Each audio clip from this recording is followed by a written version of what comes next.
जय हिंद मेरे प्यारे बच्चों, स्वागत है आप सभी का एक बार पुनः आपके अपने YouTube channel Subhash study centre पर। तो जितने भी मेरे प्यारे बच्चे कक्षा 10 के छात्र हैं, आज के इस वीडियो में मैं आपके लिए लेकर के आ चुका हूं अर्धवार्षिक परीक्षा 2023-2024 के लिए हिंदी विषय का मॉडल पेपर। जैसा कि आप सभी जानते हैं कि यूपी बोर्ड के द्वारा आप लोग ध्यान दीजिएगा, यूपी बोर्ड के द्वारा अक्टूबर माह में अर्धवार्षिक परीक्षाओं का संचालन होना है। जी हाँ मेरे प्यारे बच्चों, आप लोग ध्यान दीजिएगा, आपकी अर्धवार्षिक परीक्षाओं का संचालन यूपी बोर्ड के द्वारा निर्धारित किया गया है। किस महीने में? अक्टूबर माह में। और अक्टूबर माह में आपकी जो अर्धवार्षिक परीक्षा होगी, उसमें अर्धवार्षिक परीक्षा में हिंदी विषय का पेपर कैसा आएगा? सेम इसी पैटर्न पर आएगा हिंदी विषय का पेपर। यहाँ तक कि इस मॉडल पेपर से प्रश्न भी आपकी अर्धवार्षिक परीक्षा में पूछे जाएंगे। तो मेरे प्यारे बच्चों, आपसे एक और रिक्वेस्ट मैं करना चाहता हूं कि आप लोग इस वीडियो को शेयर कर देना जितना हो सके उतना। और आपका जो पेपर होगा अर्धवार्षिक परीक्षा का पेपर सेम इसी पैटर्न पर होगा। कौन सा प्रश्न कितने अंक का होगा, सारा कुछ बताने वाला हूं इसी वीडियो में। तो और साथ ही साथ इस मॉडल पेपर को पूरा सॉल्व भी कराऊंगा। तो मेरे प्यारे बच्चों, आपसे निवेदन ये है कि आप लोग वीडियो शेयर कर देना, लाइक कर देना, अपने प्यार भरे कमेंट भी करते रहना। तो यहाँ पर आप लोग ध्यान दीजिएगा, अर्धवार्षिक परीक्षा 2023-2024 विषय हिंदी कक्षा 10, समय आपको 3 घंटे 15 मिनट का मिलेगा। और इतना ही समय आपको बोर्ड एग्जाम 2024 में भी मिलेगा। पेपर का पूर्णांक 70 अंकों का रहेगा। बोर्ड परीक्षा में भी पेपर का पूर्णांक 70 अंकों का ही रहेगा। नोट यहाँ पर पहला है, प्रारंभ के 15 मिनट परीक्षार्थियों को प्रश्न पत्र पढ़ने के लिए निर्धारित हैं। 15 मिनट पहले ही आपको पेपर मिल जाएगा अर्धवार्षिक और वार्षिक परीक्षा दोनों में, ताकि आप पेपर को अच्छे से समझ सकें, पढ़ सकें। इसके बाद दूसरा है नोट, प्रश्न पत्र 2 खंड, खंड आ एवं खंड बा में विभाजित है। पेपर आपका हिंदी विषय का 2 खंडों में विभाजित है। कितने? 2 खंडों में विभाजित है, खंड आ और खंड बा। यहाँ पर आप लोग देख सकते हैं खंड आ या खा भी लिखा हो सकता है, जैसा कि यहाँ पर आप देख पा रहे होंगे खंड आ लिखा है और क्या लिखा हुआ है?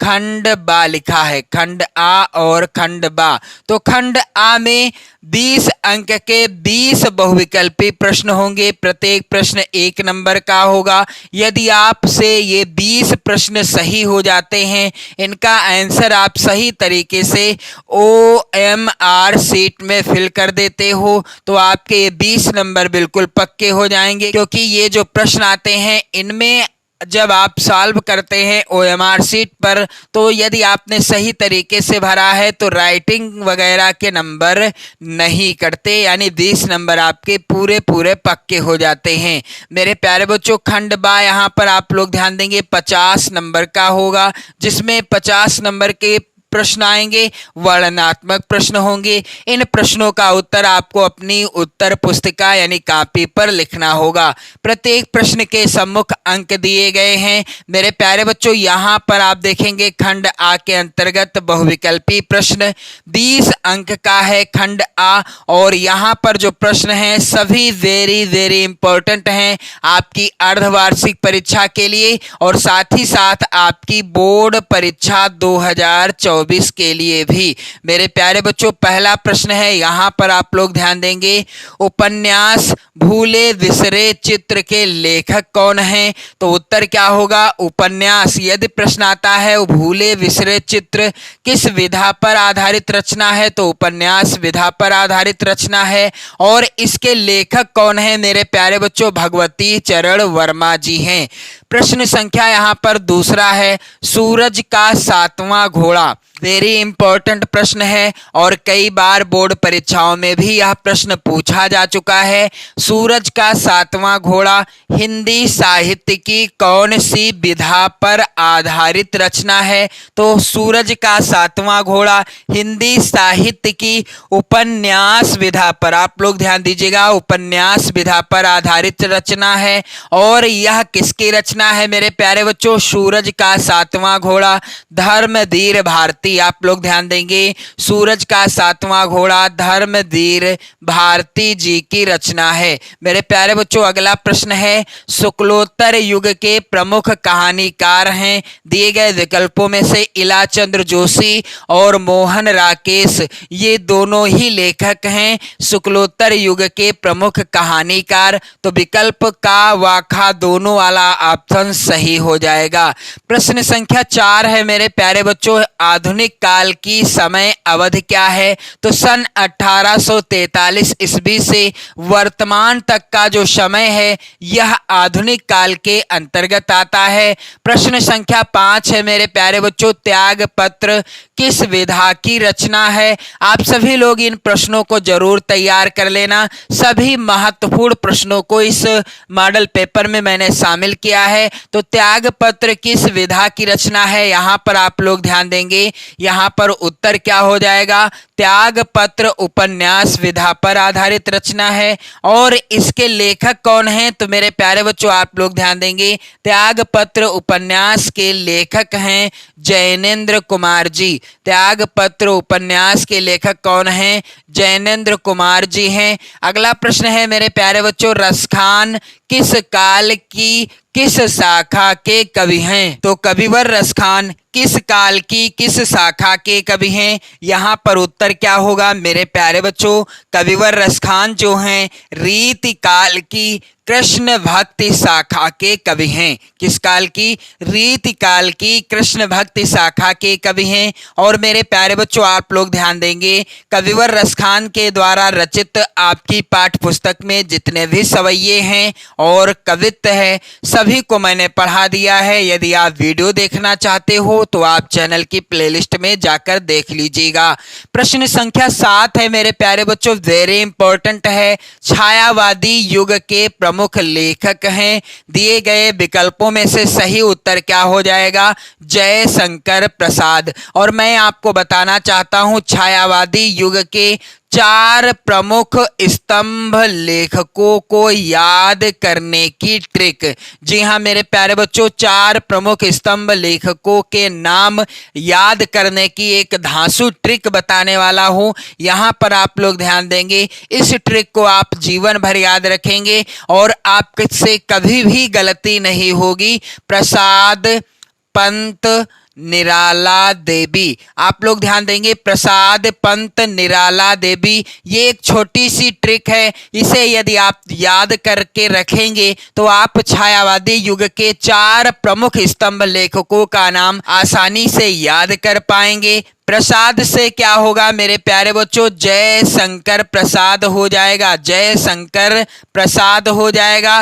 पंत से हो जाएगा सुमित्रा नंदन पंत, पंत से क्या होगा? सुमित्रा नंदन पंत हो जाएगा। और निराला से क्या होगा? सूर्यकांत त्रिपाठी निराला, सूर्यकांत त्रिपाठी निराला हो जाएगा। यहाँ पर आप लोग ध्यान देंगे, सूर्यकांत त्रिपाठी निराला। और देवी से हो जाएगा मेरे प्यारे बच्चों महादेवी वर्मा। प्रसाद पंत निराला देवी, प्रसाद जयशंकर प्रसाद, पंत सुमित्रानंदन पंत और निराला सूर्यकांत त्रिपाठी निराला। और देवी से क्या होगा? महादेवी वर्मा। तो कितनी आसान ट्रिक है, आप लोग कमेंट करके जरूर बताना। तो मेरे प्यारे बच्चों, किसी भी प्रश्न में यदि आ जाए और इनमें से कोई भी कवि का या लेखक का नाम लिखा होगा तो उत्तर वही होगा। यहाँ पर लिखा है जयशंकर प्रसाद, इसलिए उत्तर यही है।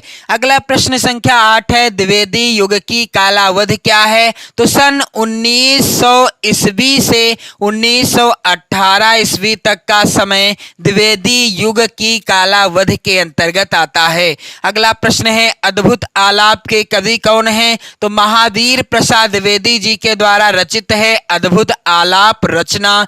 प्रश्न संख्या 10 है, यामा के रचयिता का नाम क्या है? तो यामा महादेवी वर्मा जी की रचना है। प्रश्न संख्या 11 है मेरे प्यारे बच्चों, विपत्ति बटावन बंधु बाहु बिन करो भरोसो का को में रस की पहचान कीजिए। तो यहाँ पर करुण रस की अभिव्यक्ति हुई है। प्रश्न संख्या 12 है मेरे प्यारे बच्चों, हृदय सिंधु में उठता स्वर्गिक ज्वार देख चंदानन में कौन सा अलंकार है? उत्तर हो जाएगा रूपक अलंकार है।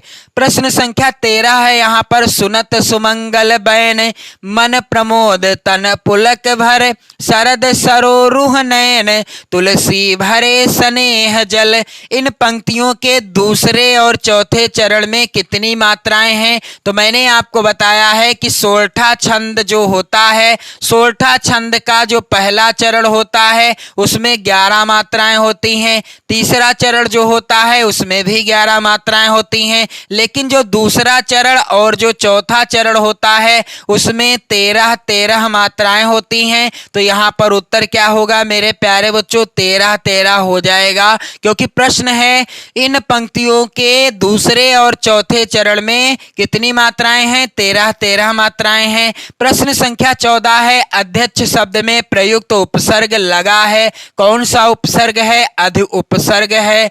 प्रश्न संख्या 15 है मेरे प्यारे बच्चों, आप लोग ध्यान दीजिएगा, पंचानन का समास विग्रह क्या होगा?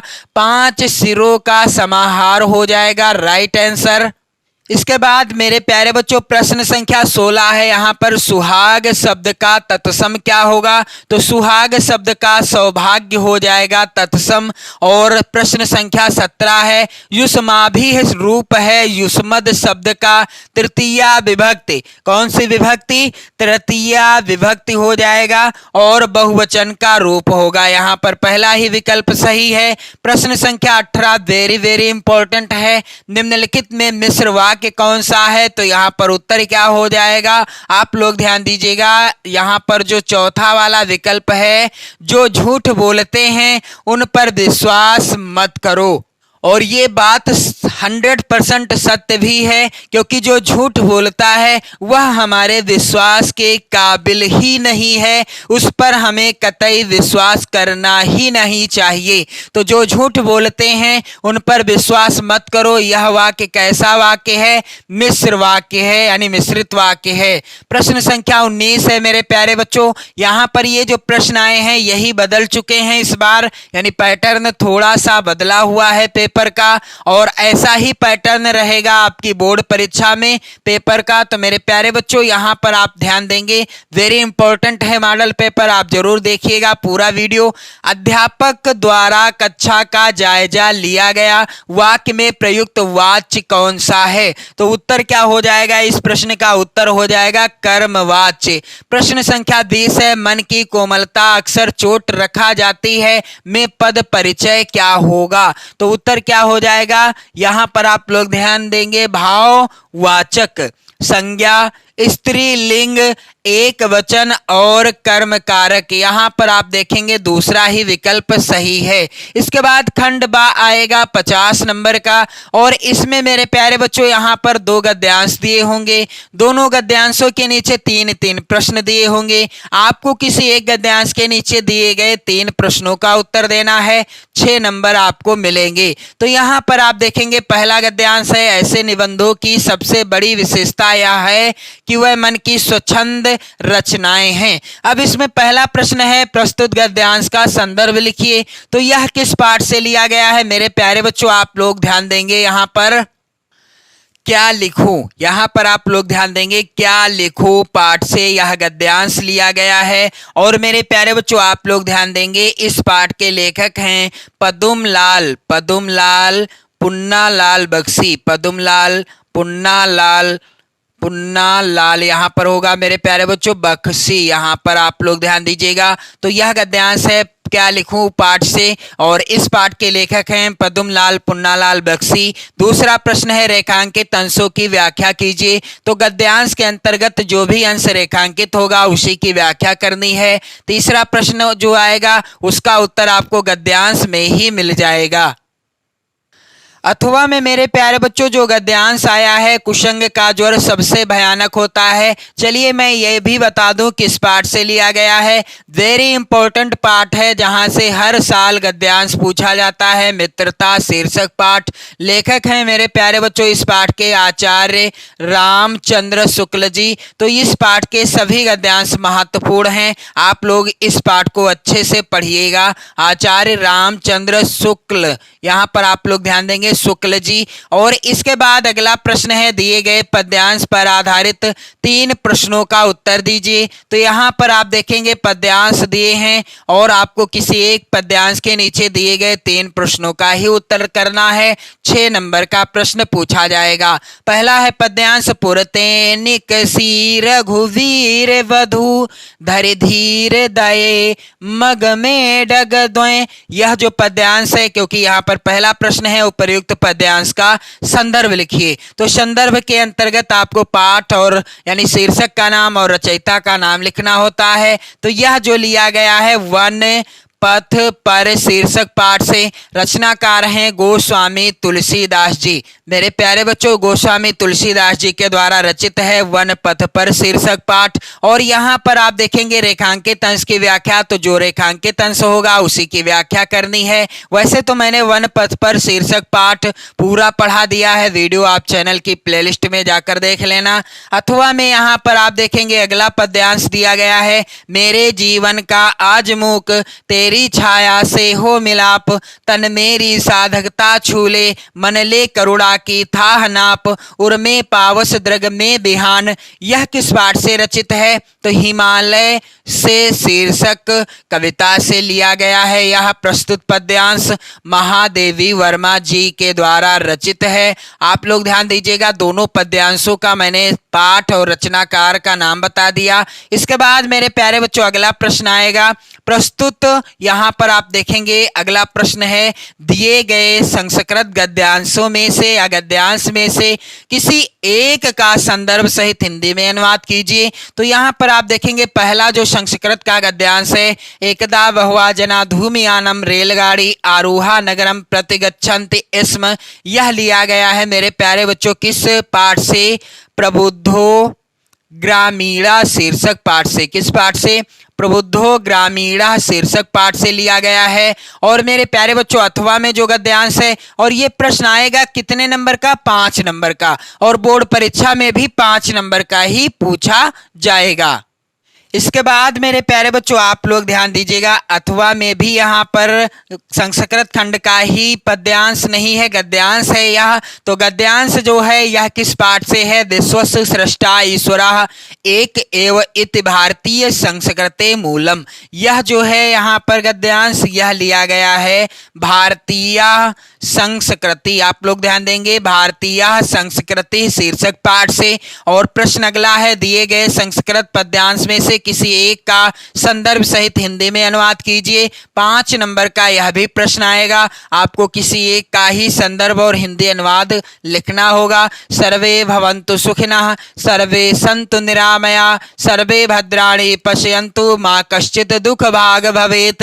तो यह जो है पद्यांश लिया गया है भारतीय संस्कृति शीर्षक पाठ से ही। अथवा में यहाँ पर है, उत्तरम यत् समुद्रस्य हिमान्द्रश्चैव दक्षिणम वर्षम तद भारतम नाम भारती यत्र संतति। यह लिया गया है वीरः वीरेण पूज्यते। आप लोग ध्यान दीजिएगा, इस पाठ को मैंने पूरा पढ़ाया है। आप किसी भी गद्यांश से या पद्यांश से रिलेटेड वीडियो, संस्कृत से रिलेटेड वीडियो देखना चाहते हैं किसी भी पाठ का, तो आप चैनल की प्लेलिस्ट में जाकर देख लेना।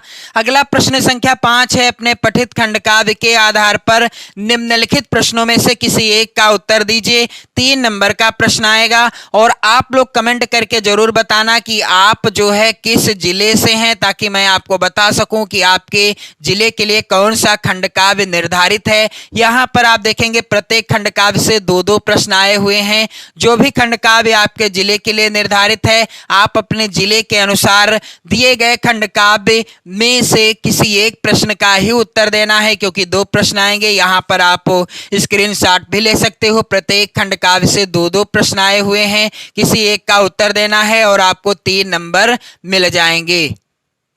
यहाँ पर आप देख सकते हो, आगे भी यहाँ पर आप स्क्रीनशॉट ले लीजिएगा। मेरे प्यारे बच्चों, प्रश्न संख्या 6 का दिया गया है कि दिए गए लेखकों में से किसी एक लेखक का जीवन परिचय लिखते हुए उनकी प्रमुख रचना का उल्लेख कीजिए। 5 नंबर का प्रश्न आएगा। महत्वपूर्ण लेखकों का नाम भी दिया गया है, किसी एक लेखक का ही जीवन परिचय लिखना है और संबंधित लेखक की रचना का नाम लिखना है। इसी तरह से प्रश्न संख्या 6 का है, दिए गए कवियों में से किसी एक कवि का जीवन परिचय और उनकी एक प्रमुख रचना का उल्लेख करना है। 5 नंबर का यह भी प्रश्न है और कुछ प्रमुख कवियों का नाम दिया गया है। आप लोग इनका जीवन परिचय चैनल की प्लेलिस्ट में जाकर वीडियो के माध्यम से देख सकते हो। अब प्रश्न संख्या यहाँ पर 7 है। अपनी पाठ्य पुस्तक में से कंठस्थ कोई एक श्लोक लिखिए जो इस प्रश्न पत्र में ना आया हो। 2 नंबर का प्रश्न है।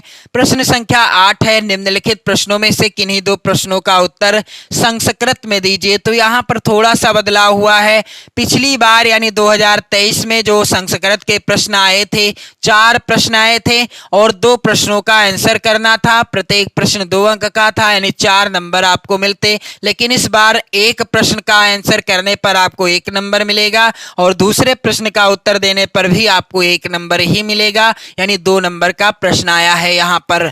अगला प्रश्न संख्या 9 है, यह भी बदल चुका है।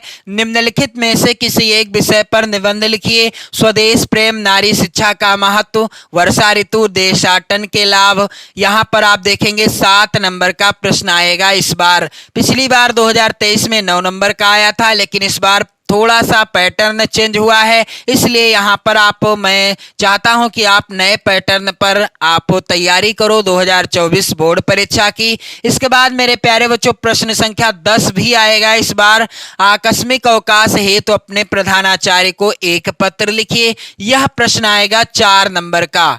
अथवा में भी यहाँ पर प्रश्न पूछा गया है कि स्वास्थ्य विभाग द्वारा आपके क्षेत्र की गंदगी की ओर कोई ध्यान न दिए जाने पर किसी दैनिक पत्र के संपादक को पत्र लिखिए। तो 4 नंबर का प्रश्न आएगा। आपको किसी एक विषय पर पत्र लिखना होगा। तो मेरे प्यारे बच्चों, सेम इसी पैटर्न पर आएगा आपकी अर्धवार्षिक परीक्षा का पेपर और बोर्ड परीक्षा का भी पेपर इसी पैटर्न पर आएगा। 2024 में जो आपकी बोर्ड परीक्षा होनी है, बोर्ड परीक्षा से रिलेटेड मैंने कई मॉडल पेपर हिंदी विषय के, सामाजिक विज्ञान विषय के, होम साइंस के और साथ ही साथ चित्रकला विषय के भी प्रोवाइड कराए हैं। आप लोग जाकर देख लीजिए, चैनल की प्लेलिस्ट में वीडियो मिल जाएंगे।